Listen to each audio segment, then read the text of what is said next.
ಇವಾಗ ನಾನು ಇಷ್ಟೊತ್ತು ಹೇಳಿದ ಪ್ರಕಾರ ನಿಮ್ಗೆ ಯಾವುದಾದ್ರೂ ಟಾರ್ಚರ್ ಅನಿಸಿದ್ರೆ ಯಾವ ಟಾರ್ಚರ್ ಅಂತ ಹೇಳಿದ್ರೆ ಅದನ್ನ ನಾನು ಸ್ವಲ್ಪ ಬಿಡಿಸಿ ಹೇಳ್ಬೋದಾಗತ್ತೆ. ಕಂಪ್ಲೇಂಟ್ ಕೊಡುವಾಗ 4 ಜನ ಸಸ್ಪೆಕ್ಟ್ ವ್ಯಕ್ತಿಗಳ ಹೆಸರನ್ನ ಸೂಚನೆ ಮಾಡಿಕೊಟ್ಟಿದ್ರಂತೆ, ಅದರಲ್ಲಿ ನಿಮ್ಮನ್ನು ಪಿಕ್ ಮಾಡಿದ್ರು. ಹಿಂದೆ ನೀವು ಟಾರ್ಚರ್ ಕೊಟ್ಟಿರೋ ಆ 4 ಜನ ವ್ಯಕ್ತಿಗಳ ಹೆಸರಲ್ಲಿ ನನ್ನ ಅಡ್ವೊಕೇಟ್ ಶೈಲೇಶ್ ಅನ್ನೋ ಒಬ್ಬರು, ಯಾರು ಅವಳನ್ನ ಮಗಳು ಅಂತ ಇದ್ರು, ಮತ್ತು ನಮ್ಮ ಬ್ರದರ್ ಡಾಕ್ಟರ್ ವಿಶ್ವನಾಥ್ ಅಂತ ಒಬ್ಬರು, ಅವ್ರನ್ನ ಆ ಹುಡುಗಿನ ಯಾರು ನಮ್ಮ ಫ್ಯಾಮಿಲಿ ಅಂತ ಟ್ರೀಟ್ ಮಾಡ್ತಾಯಿದ್ರು. ಆನಂತರ ನಾನು ಕ್ಲೋಸ್ ಆಗಿದ್ದಕ್ಕೆ ಇವರೆಲ್ಲ ಸೇರಿ ಆ ಹುಡುಗಿನ ಆ ಥರ ಟ್ರೀಟ್ ಮಾಡಿದ್ರೆ ಹೊರತು ಬೇರೆ ಯಾರಿಗೂ ಯಾವುದೇ ಥರ ಉದ್ದೇಶ ಇರಲಿಲ್ಲ.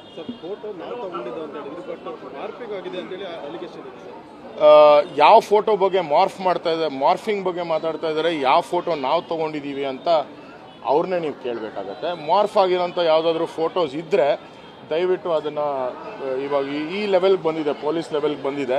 ಸೊ ಅಲ್ಲಿ ಪೊಲೀಸ್ ಸ್ಟೇಷನಲ್ಲಿ ಪ್ರೊಡ್ಯೂಸ್ ಮಾಡಿದ್ರೆ ಮಾರ್ಫ್ ಆಗಿರೋಂಥ ಫೋಟೋಗಳು ಯಾವುವು ಅನ್ನೋದು ನಮಗೆ ಗೊತ್ತಾಗತ್ತಲ್ವ. ಇವತ್ತಿನ ದಿನ technology is two fast. I think everything can be cracked over a period of time and it doesn't need baseless arguments.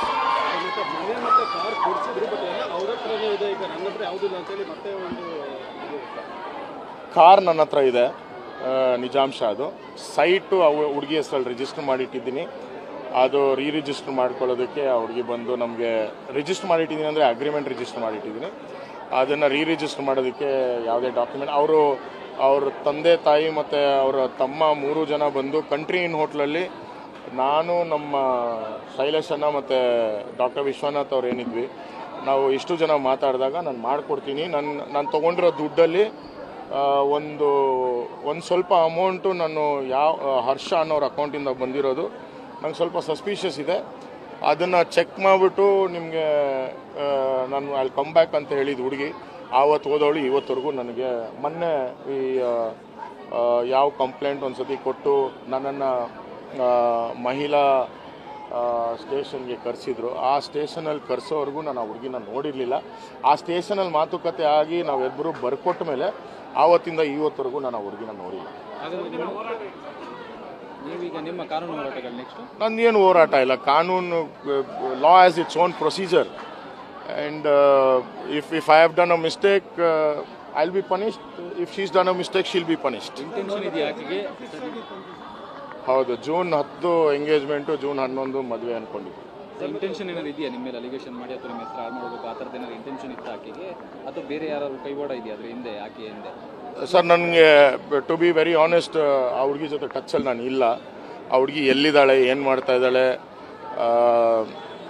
ಯಾರ ಜೊತೆ ಇದ್ದಾಳೆ, ಅವಳ ಜೀವನ ಏನು ಅನ್ನೋದು ಸಹ ನನಗೆ ಇವತ್ತಿಗೆ ಗೊತ್ತಿಲ್ಲ. ಬಟ್ ಆ ಹುಡುಗಿ ಮೋಟಿವ್ ಏನಿದೆ, ಆ ಹುಡುಗಿ ಇಂಟೆನ್ಷನ್ ಏನಿದೆ ಅಂತ ಸಹ ನನಗೆ ಗೊತ್ತಿಲ್ಲ. ನನಗೆ ಮೊನ್ನೆ RR ನಗರ್ ಸ್ಟೇಷನಲ್ಲಿ ಕಂಪ್ಲೇಂಟ್ ಫೈಲ್ ಆಗೋವರೆಗೂ ಆ ಹುಡುಗಿ ಇನ್ನೂ ಇದ್ರ ಬಗ್ಗೆ ಯೋಚನೆ ಮಾಡ್ತಾ ಇದ್ದಾಳೆ ಅನ್ನೋದು ಒಂದು ಥಾಟ್ ಪ್ರೋಸೆಸ್ ಬಂತೆ ಬರ್ತು. ನಾನು ಮರ್ತಿರೋ ಕತೆ ಇದು. ಸೊ ಮರ್ತಿರೋ ಕತೆನ ನಾನು ಜ್ಞಾಪಿಸ್ಕೊಂಡು ಜೀವನ ಮಾಡೋದಕ್ಕೆ ನಾನು ಇಷ್ಟಪಡೋದಿಲ್ಲ. ಸರ್, ಒಂದು ಟೈಮಲ್ಲಿ ನೀವು ಕಾನೂನು ಹೋರಾಟ ಮಾಡಬೇಕು ಅಂತ ಡಿಸೈಡ್ ಮಾಡಿದ್ರೆ ಅನ್ನೋದು ವಿಚಾರ ಇತ್ತು, ಬಟ್ ಆಮೇಲೆ ಏನೋ ಸ್ವಲ್ಪ ಥಿಂಕ್ ಮಾಡಿ ಕೈ ಬಿಟ್ರಿ ಅಂತ. ಹೌದು, ಇದು ಯಾವಾಗ ಇನಿಷಿಯಲ್ ಸ್ಟೇಜಸಲ್ಲಿ ಇದೆಲ್ಲ ಆಯಿತು, ನನ್ನ ಮನೆ ನಾವಿದ್ದಿದ್ದಂಥ ಮನೆಯಲ್ಲೇ ಇದ್ದುಕೊಂಡು ಮತ್ತೊಬ್ಬರ ಜೊತೆ ಸಂಸಾರ ಮಾಡ್ತಾಯಿದ್ರು. ಅದು ನನ್ನ ಕಿವಿಗೆ ಬಿದ್ದ ಮೇಲೆ ನಾನು ಆ ಮನೆಗೆ ಹೋಗೋದು ಬಿಟ್ಟಿದ್ದೆ. ಆ ನಂತರ ನಾನು ದೂರ ಆದೆ. ನಾನು ದೂರ ಆದಮೇಲೆ ಆ ಹುಡುಗಿ 1 ಸತಿ 2 ಸತಿ ಮಾತಾಡೋಕ್ಕೆ ಟ್ರೈ ಮಾಡಿದ್ಲು.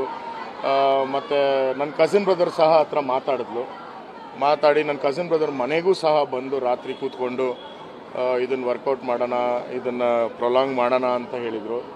But it never look like it's going to happen. But ನನಗೆ ಆ ಹುಡುಗಿ ಉದ್ದೇಶ ಏನು ಅನ್ನೋದು ನನಗೆ ಗೊತ್ತಿಲ್ಲ ಸರ್. ಯಾಕಂದರೆ 2024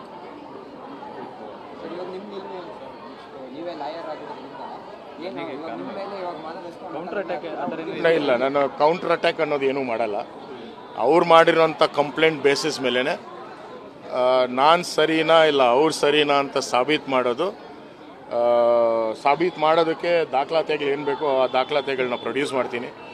ಅವ್ರ ದಾಖಲಾತಿಗಳು ಅವರು ಪ್ರೊಡ್ಯೂಸ್ ಮಾಡಲಿ.